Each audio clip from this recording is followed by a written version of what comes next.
Adik, kriminal, maingay at rebelde. Ilan lamang ito sa mga salitang tila nakatatak sa isipan ng karamihan sa mga taong may tattoo. Pero isa itong uri ng sining na binibigyang halaga ang ating kasaysayan sapagkat ito ay naging parte ng paglikha ng mga simbolo na mahalaga sa ating pangkat etniko. Bagamat importante sa kasaysayan, sa paglipas ng panahon, narepresenta ang mga taong may tattoo sa negatibong pagtingin. Ang tila minsang kinikilalang simbolo ng karangalan at kultura ay ngayoy nagkaroon ng kasamang mabigat na konotasyon sa lipunan dahil sa iba't ibang pananampalataya. Pero kaakibat ng bawat guhit at marka ng tinta sa balat ay ang kwento ng isang tao, isang kwento ng tapang tungo sa pagkakakilanlan.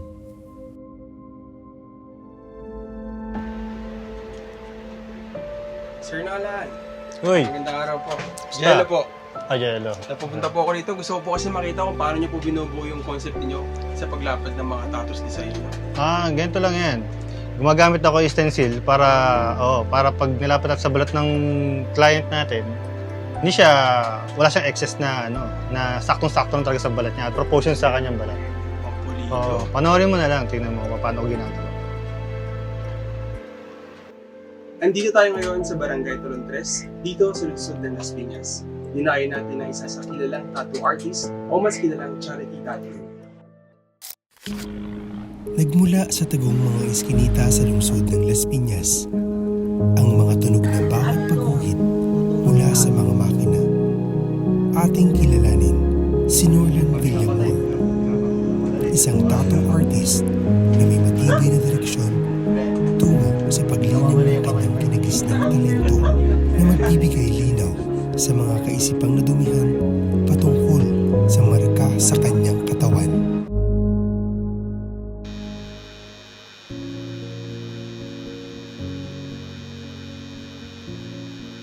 So, kuya, gano'n ka nakatagal nagtatattoo?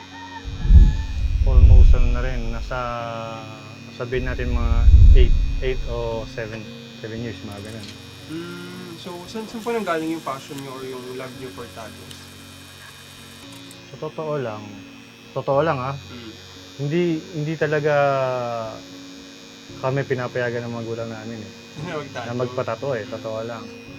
Kaso nga lang, kagaya nga na sinabi ko sa inyo na laki nga ako sa Christian family. Yeah. Siyempre, lahat naman tayo Christian.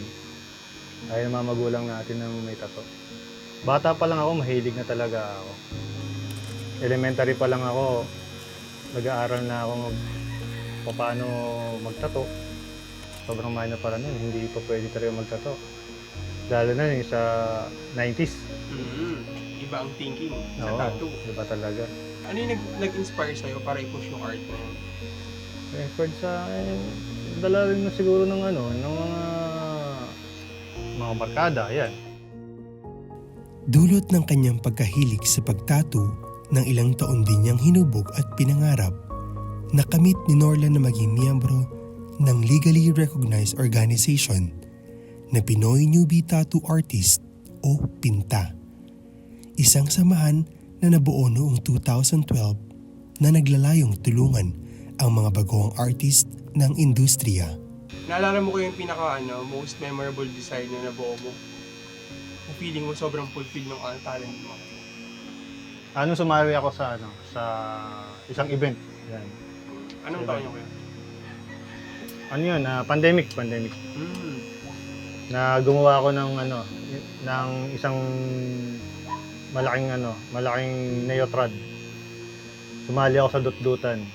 Yan. Wow. Sumali ako sa event na 'yon. Doon ko na kaya ko pala magtato, tsaka kaya ko pala tumagal sa pagtatato ng ganong katagal na almost 15 hours. Ang tagal. Ano yun? On the spot na concept lahat? Oo, on the spot yun. Isa-send mo yun, tapos may timer yun, may timer. 15 hours. At bibihira kasi makasali doon. Kung sa tattoo artist ka, bibihira ka makasali sa dot-dotan. Batay sa artikulo, ang Pilipinas ay tinuguri ang isang conservative country na ang pagtatato ay konektado sa pagiging rebelde at kriminal. Kaya hindi na bago para sa tulad ni Norlan ang makatanggap ng iba't ibang kritisismo. Sa katunayan, nagamak sa iba't ibang parte ng social media ang mga tradisyonal na komentong tungkol sa pagkakaroon ng tattoo. Na mismo ang Biblia ay mayroong berso tungkol dito. Kasama ng astig na buhok at makulay na braso ni Norlan ay ang realidad na hindi pangkaraniwan sa karamihan. Dahil konektado sa bawat tunog ng makina mula sa madilim niyang estudyo ang kanyang matatag na paniniwala bilang Kristiyano. Ngayon ay nandito tayo sa simbahan namin. Pangalan simbahan namin ay Jesus First Christian Ministry. Dito yan sa Las Piñas at maraming binubuang Christian na kada simbahan pero iba-ibang dimensyon at iba-ibang sekta. Dito ako nagsisimba kasi gawa ng alam naman natin na pwede mo tayo magsimba kahit saan pero mas at home ako dito eh. Malawak ang kakayahan ni Norlan. Pagdating sa kanyang talento, hindi lamang ito nakakulong sa kanyang sining. May musika na nagawa namang mag-ugnay ng relasyon mula sa kanyang mga kapwa na walang halong diskriminasyon at panghuhusga sa kanyang pagkatao dahil sa kanyang mga tattoo. Kamusta po si Ken Norlan as church? Okay naman. So, masayang kasama, kabanding, and syempre ka-churchmate, no? Mabait, kaibigan, mapalakausap, gano'n. Nakasama ko siya sa instrument. So, nag-rotation kami. Minsan siya nasa keyboard, siya drum, so bass, iba-iba. Depende kung sino yung available sa amin. Sa isang relihiyon na puno ng awit at saya, mayaman sa pagpapahayag ng kanilang damdamin at pananampalataya, si Norlan ay hindi lamang lumilikha ng tinig, nagiging instrumento rin siya sa paglinang ng talento ng iba pang mga miyembro. So, anong ginagawa mo madalas ni Ken Norlan tuwing linggo dito? Nagpa-practice po tapos nagda-drums. Anong madalas ginagawa ninyo bandi? Tinuturuan niya po ako minsan mag-drums para pag wala po siya, ako po magda-drums. So, kamusta naman si Ken Norlan as your Lino? Okay lang po siya dito, mabait po siya. Tapos lagi niya po ako tinuturuan sa mga madadaling tugtog tulad po sa mga songs na iba pa po. Ano yung pinakamagandang memories mo kay Lino? Yung nag-practice po kaming dalawa na tuloy-tuloy po yung tinuro niya po sa akin. Yung talent or yung skills ni Ninong mo na gusto mong matutunan din? Bukod sa Yung pag-drums? sa gitara po. Wow, ano pa? Yun lang po. Si Norlan, siya, mabait naman yan. Actually, malaki yung naging ambag niya during pandemic. Ay siya yung nagtuturo sa mga music, sa mga kabataan dito. Siya yung naging magandang ginawa ni Norlan noon, lalo na sa mga young people. Ay, siya malakas siya makapaghatak. Malakas yung yung charisma niya para makapag-invite ng mga kabataan. So, siguro yun yung niya, yung gift niya na binigay sa kanya ni Lord. Marami siya nadadala. Ang kahusayan ni Norlan sa musika ang nagpatuloy sa paghubog ng kanyang pagkatao bilang Kristiyano. Ang bawat kumpas ng mga tinig ay naging daan para siya ay lalong mapalapit sa kanyang paniniwala. Nakalaunan ay kanyang ginagamit sa pagpapalawak ng kanilang komunidad.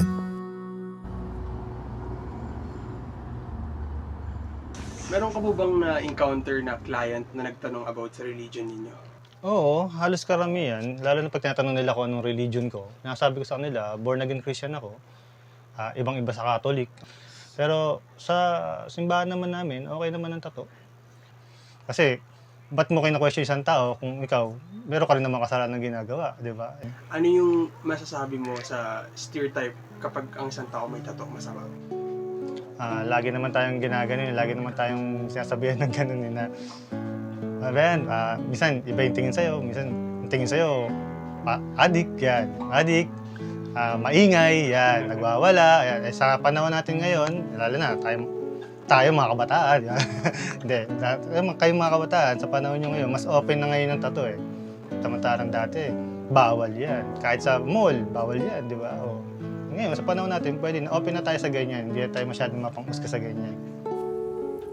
Sa gitna ng pamumuhay na may negatibong konotasyon, ang buhay ni Norlan ay isang patunay na hindi madidiktahan ng pisikal na kaanyuan ang misyon na itinakda sa pagpapalaganap ng kabutihan. Ang tulong ng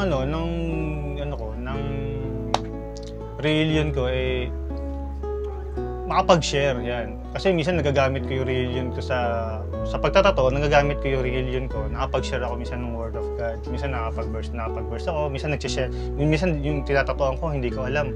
Christian din pala.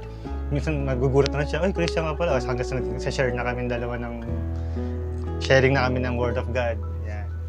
So, parang tinuro ko rin kanina, kailangang maipasa. Kasi kahit na anong galing ni Norlan, pag hindi niya naipasa yung talento niya dun sa mga next generation, walang halaga yung galing niya. So, tama lang, mas maganda yung ginawa niya na.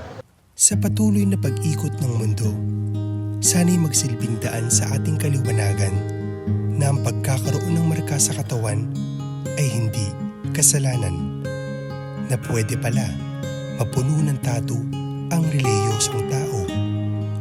Na pwede pala na ang astig kung titignan ay may mabuting kalooban. Na pwede pala magkaroon ng koneksyon sa Diyos tulad ni Norlan.